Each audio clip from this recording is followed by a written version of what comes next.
Cahiers, stylos, dictionnaire, ordinateur et une bonne dose d'inspiration.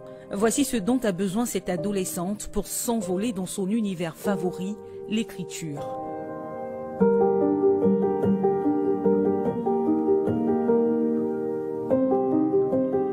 Abidjan, Abobo Dokui Extension. La famille Mao nous reçoit. Ici, une jeune adolescente atypique. Bonjour, je suis Essim Mao, élève et écrivaine en classe de terminale série A2 et vous êtes les bienvenus chez moi.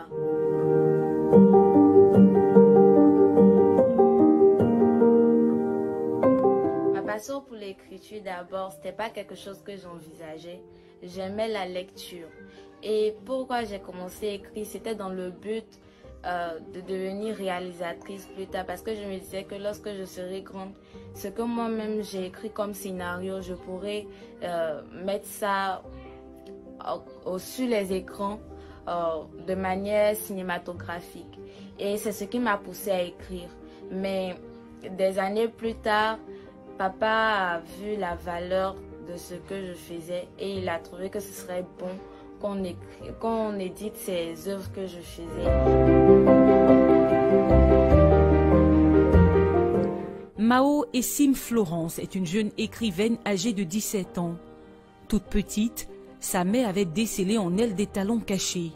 Donc, autant au CP, je ne l'ai jamais appris à lire à Essim, comme on apprend à lire à un enfant. Elle quitte à l'école, elle vient. Quand elle finit de la laver, elle mange, elle dit maman, je vais étudier. Je dis bon, attends, je vais t'apprendre. Elle dit non, maman, je peux lire. Maîtresse m'a montré. Et effectivement, elle arrivait à lire sans problème. Mais je lui dis, tu vas aider à son papa. Elle dit, elle sait même là, je n'ai pas besoin de me fatiguer pour elle. Elle sait déjà lire. Son amour pour l'écriture se manifestait déjà, explique sa maman. Donc, tout le temps, elle est là, des carnets, dans l'agenda là. Elle écrit seulement, elle écrit. C'est un jour maintenant. Sa petite soeur en hiver, elle était partie à l'école, elle était en 6e. Sa petite soeur en hiver, c'est carnet là. Elle dit, maman, il faut regarder. J'avais un coucher à la maison. Elle dit, maman, il faut regarder. Voilà ce qu'elle s'est écrit. Elle dit, va déposer ses conneries là-bas. Et après, maintenant, je vois. Elle dit, maman, il faut regarder. Elle écrit histoire. Elle dit, quelle histoire? Effectivement, je prends, je lis un peu. Elle dit, ah. Elle dit, qu'elle attend de faire quelque chose de bon. À son actif, 2 ouvrages. Couleur de vie et sublime destinée. Notre autrice nous raconte brièvement les histoires contenues dans ses bouquins. Voici notre monde des comment. Comment vivre dans un luxueux environnement? Comment avoir un entourage nous aimant? Comment faire des autres nos laudateurs? Comment leur faire toujours peur? Comment et toujours comment? Sublime destinée d'abord. Je parle d'une jeune fille qui était négligée par son père et qui était martyrisée par sa belle-mère. Mais lorsqu'elle a été rejetée par ses parents, cette fille-là a eu pour réconfort un professeur d'école qui a décidé de la prendre en charge. Elle était sous sa responsabilité et juste après l'obtention de son BPC, elle s'en est allée pour l'étranger. Là-bas, elle a pu réussir sa vie, reconstruire sa vie et elle est revenue dans son pays natal en vue de montrer à ses parents la valeur et le trésor qu'ils avaient rejeté il y a de cela des années.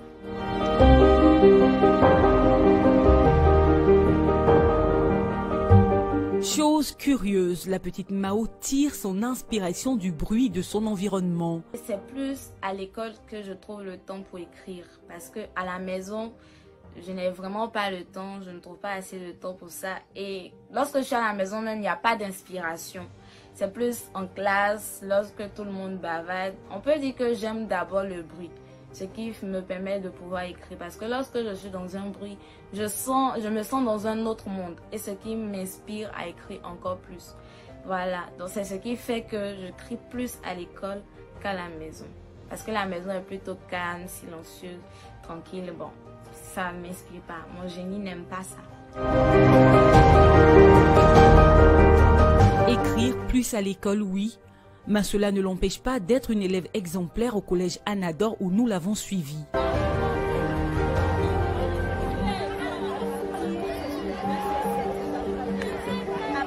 Dadraman, le directeur central des études de cet établissement, nous parle de l'élève assidu qu'est Mao Essim. Mao fait partie des élèves qui sont des modèles à l'école. Et avec Mao, vous êtes tout le temps à l'aise parce qu'il y a de l'éducation. Vous sentez qu'elle a été bien élevée, elle est dans un moule, dans une ambiance familiale. Et tout ça fait que Mao est une étoile pour nous. Et Mao est dans un comportement qu'on peut recommander à des personnes qui arrivent au collège Anador ici. Donc même les yeux fermés, je pense qu'on n'a pas d'inquiétude vis-à-vis de Mao. Sur le plan du travail aussi, elle fait son petit bonhomme de chemin. Et j'ose espérer, avec la grâce de Dieu, que le bac sera vraiment un bon résultat pour elle. Mao est une fille vraiment beaucoup courageuse, travailleuse et respectueuse. Elle est toujours souriante, toujours en compagnie de ses amis. Et je retiens que c'est aussi une bonne personne et vraiment aimable.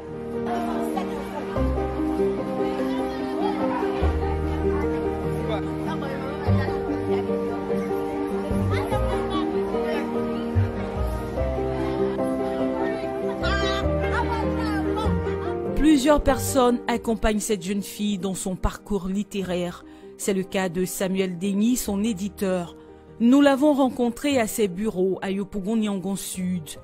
Sans la connaître, cet homme a tout de suite été séduit par les manuscrits de l'adolescente. Un jour, en allant faire une émission, on m'a dit qu'il y a quelqu'un qui a sa fille qui écrit très bien, mais qui chercherait à me rencontrer. Je dis, ah bon, d'accord, j'aimerais voir vraiment ça. Elle a quel âge? On m'a dit qu'elle avait 14 ans, 15 ans. Je dis, ah bon, déjà 14 ans, 15 ans. C'est vrai qu'on a rencontré des jeunes génies comme ça dans la littérature ivoirienne, hein? Mais bon, c'est pas sûr. Les enfants, par moment, ils aiment écrire tout ce qui leur passe par la tête. Donc je dis, ok, il n'y a pas de souci, je vais essayer de voir, de lire le tapuscrit qui me sera présenté. Et ensuite, je vais passer le tapuscrit à mon comité de lecture qui va l'évaluer, voir. Mais je vous assure que lorsque nous avons passé le tapuscrit au comité de lecture, ça a été ouf, comme les gens aiment le dire communément ici en Côte d'Ivoire. Un waouh, voilà, avec des points d'exclamation bien sûr.